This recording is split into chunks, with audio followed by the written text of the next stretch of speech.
Hi guys, Mikey here with the Fly Fish Club. Today we're going to be tying a dirty fly. This is one of my favorite flies to fish for carp, and whenever that water is super dirty, this fly is super effective for fishing carp, sight fishing them. Drag and drop method is the way to go with this fly. So I'm going to start off with a Hanak 400 size 8 hook and a 4mm gold tungsten bead.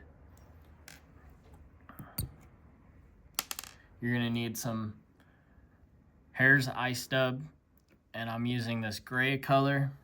I'm gonna be using this little bit dirtier brown color.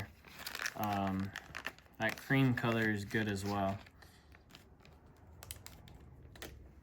So I'm gonna take my 8 hook and I'm gonna just kind of thread it through some of that fiber, just like so. Right in the middle is kind of tricky to do it, so I like to just make it a little bit off. Once I get like a quarter of the way down, I'm gonna just push that hook through the side of it. This just makes a little bit better of a profile. Makes it a little bit easier to tie in my opinion. So once it's on there, go ahead and put that hook in the vise.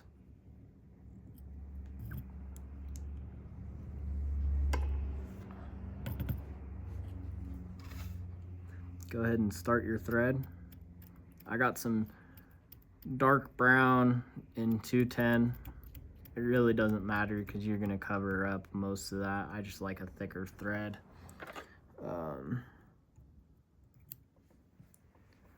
This is the color that I had right next to me. So I'm gonna go ahead and just slide that material all the way up to the bead.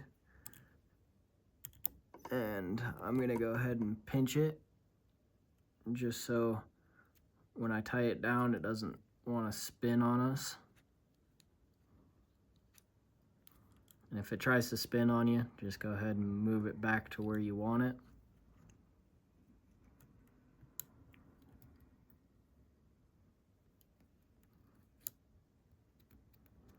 Just once you get a good thread base on there, just like so. Get it all wherever you want it to be. I like to take a little tiny bit of super glue and just wet that area that you tied down.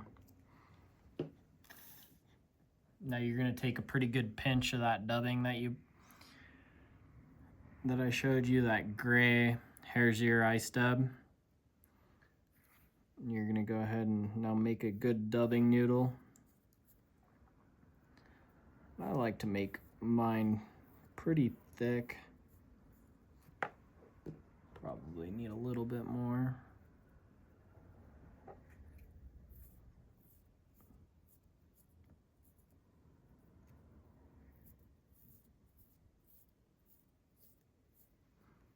There we go. I'm gonna push that dubbing noodle all the way up to that beginning of that fly. Wrap all the way up to the bead. Now go ahead and whip finish her off. Oh. Sorry about that, guys.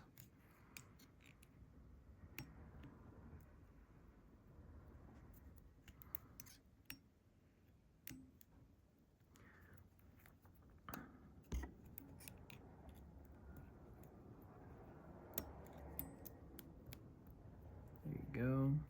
Pull that whip finish tight, and it should slide down underneath that bead. I'll do one more just for safe measures. Go ahead and trim that thread nice and tight.